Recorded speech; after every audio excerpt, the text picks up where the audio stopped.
Broadcast TV. As you can see on the screens, earlier today, former Deputy President Rigathi Gachagua, earlier today was at a funeral service in Limuru for a young man called Erastus Nduati.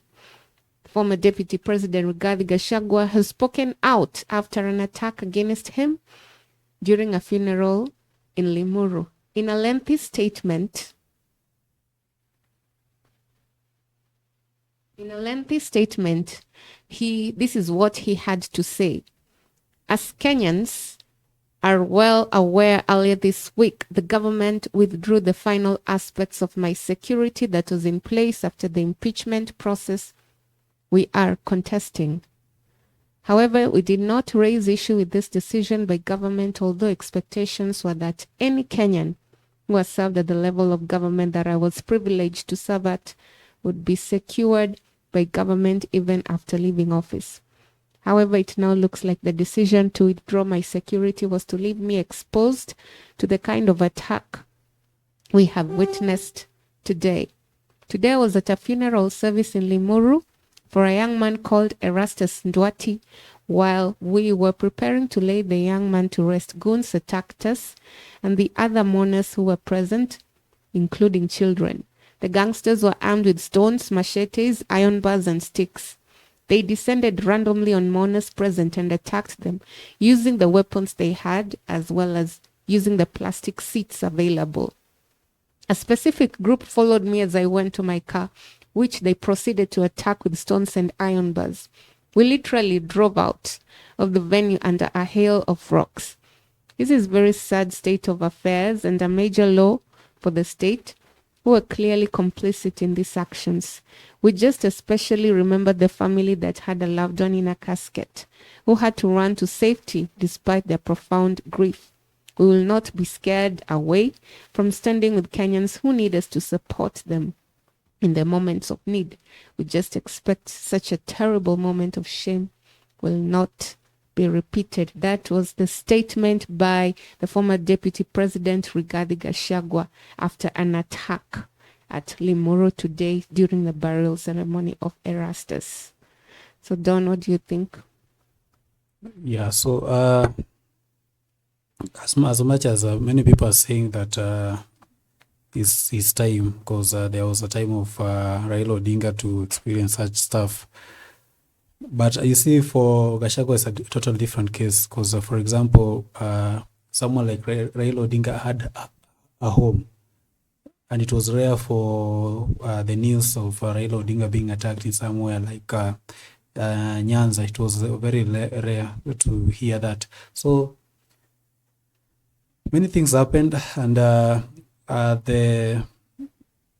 Limuru MP, that is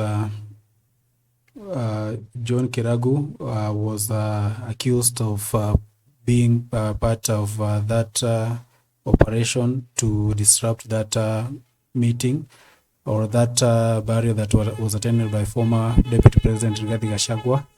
And he came out as defending himself, saying that if indeed he was the organizer of that attack, he would have been maybe left aside by the attackers. And we saw there were witnesses who were saying that the Meru MP, the Limuru MP, avoided to sit together with Rigathi Gachagua and his entourage at the venue, that is at the tent, and chose to sit beside the clergy. So I think that issue raised questions as to why did he choose not to sit with the Deputy President. Maybe he knew, or he had news that there will be an attack, and even long before the attack, 1 hour, like an hour before the attack, we saw some clergy came and gave a statement saying that like attacking the politicians who were present at the funeral, saying that they should not participate in any politics. And before you proceed, you can just hear what the deputy or the Limuru MP had to say. He had to defend himself. We have a right to being provided with the security.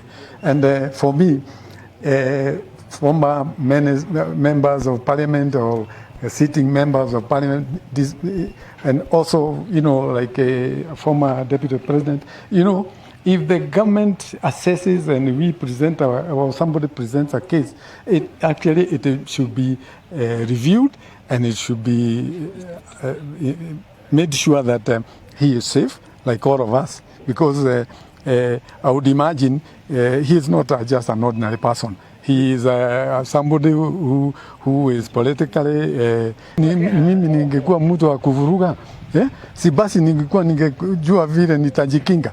Mimi napigwa, alafu watu yangu wamepigwa, gari yangu imepigwa, kwani sikuwa nimejipanga. Kama ni watu wa kupanga, si basi unajipanga na vile wewe utatoroka ama nini.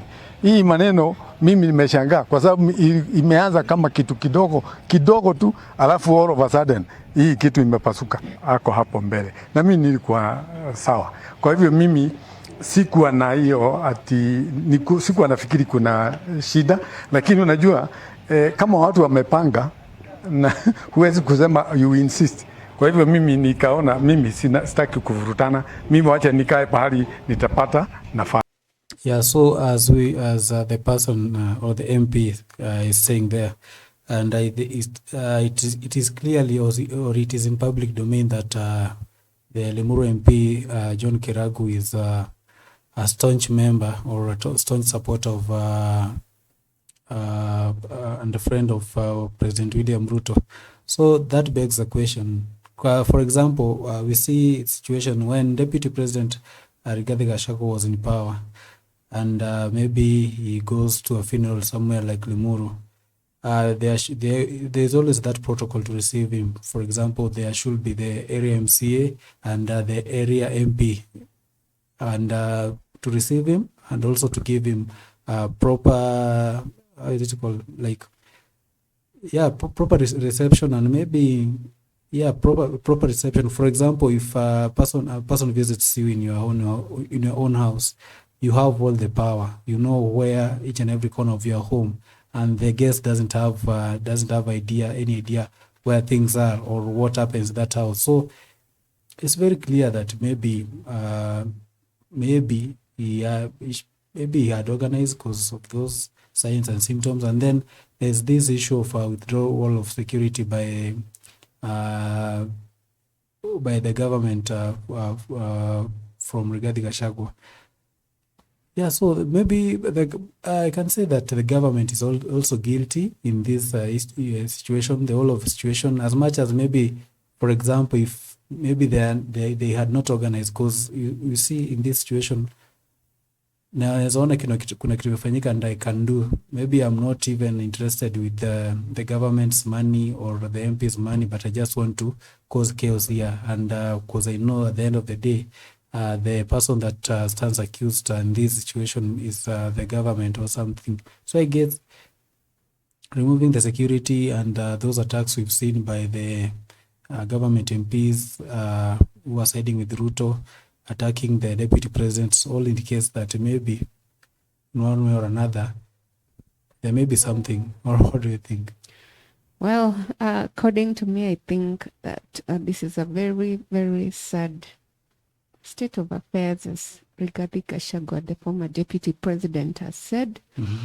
In fact, as we were following this burial ceremony earlier, I didn't expect, no one anticipated such a event to take place. Mm-hmm.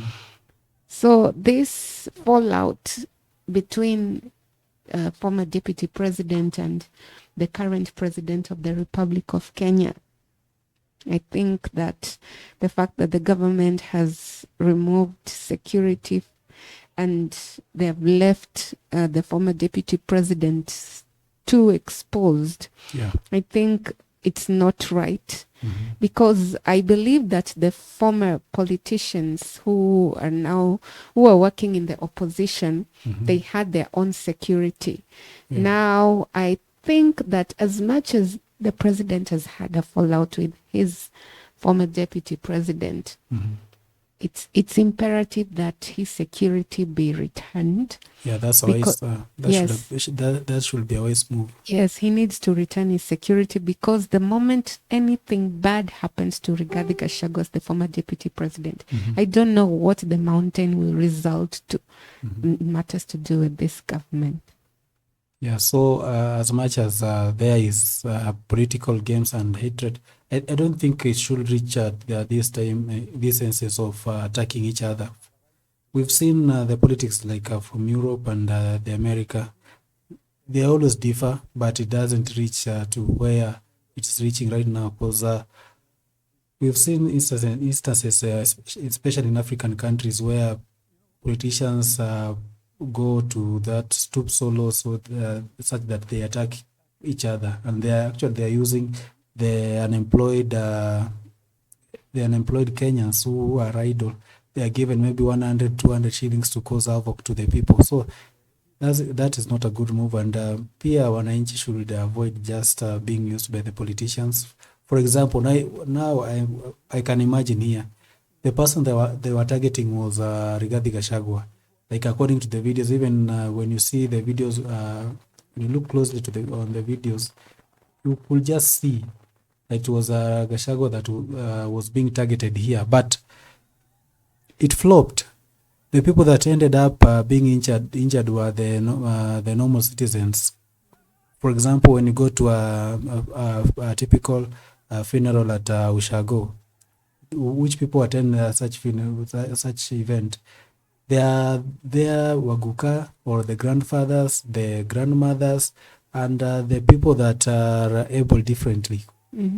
So when you go create havoc at this place, the person that you are targeting will not, maybe as much as he doesn't have security, there are those people maybe he could afford to employ as his own security. They'll offer some form of protection. But now if you go hurt your uncle, hurt your fellow village mates there, it was a noise move. As much as even Very nice. Yeah, as much as even it was organized by the politician and the people were hired to do such stuff. Why, maybe if you think it's allowed by the law, why can't you think of other issues to tackle such stuff without hurting the common wananchi? And then it's a burial, for God's sake. Yep.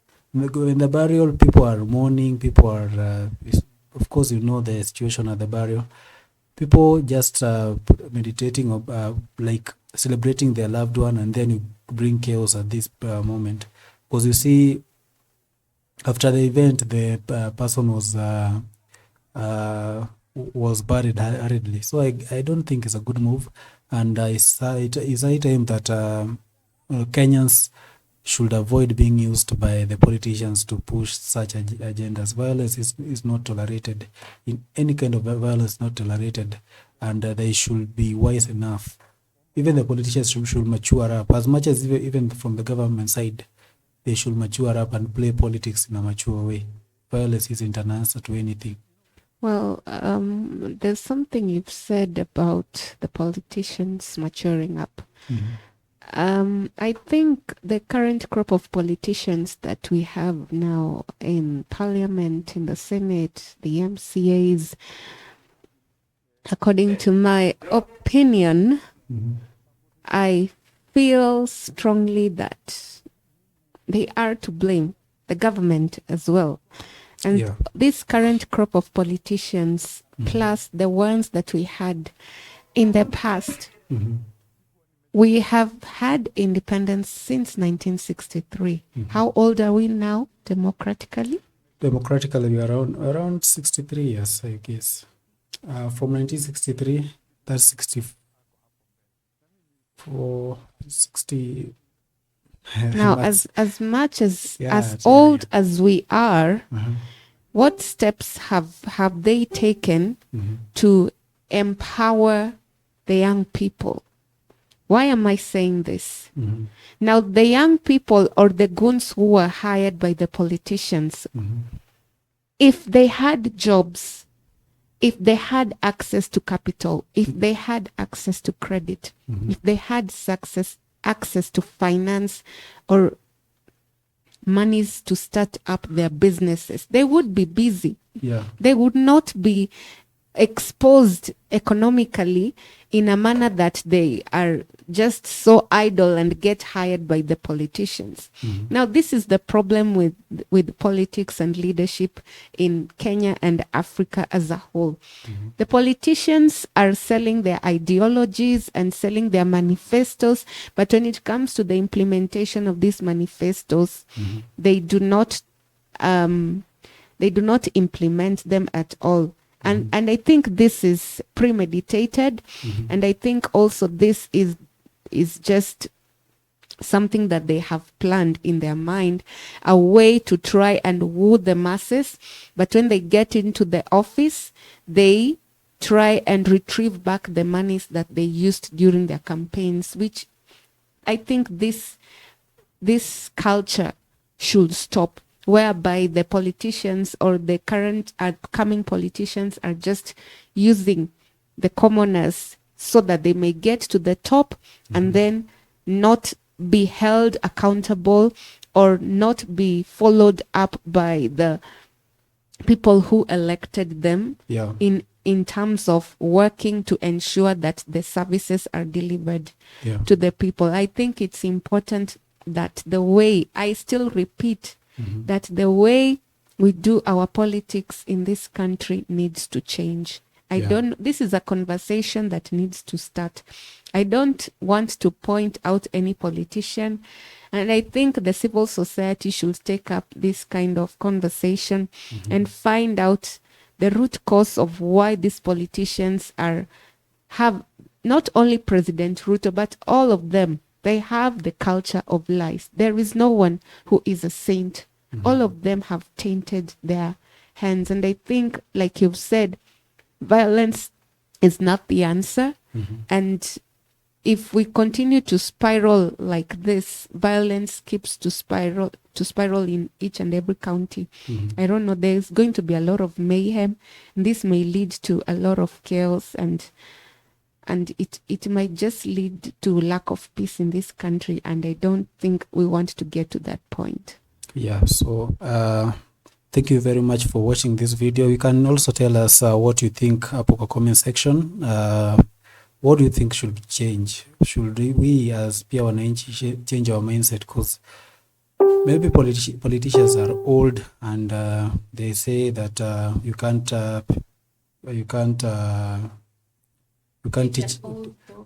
teach an old dog a new trick. So it's upon maybe the current generation, the Gen Z, the millennials, to change their perspective and minds in terms of politics. That politics not all about fight using violence, but chest thumping, but is a fight between ideologies and mindset. So subscribe to our YouTube channel, Lightcast TV Kenya. You can also follow us on TikTok, Lightcast TV Kenya, Facebook, Lightcast TV Kenya, and thank you very much for tuning in to Lightcast TV. See you in another video.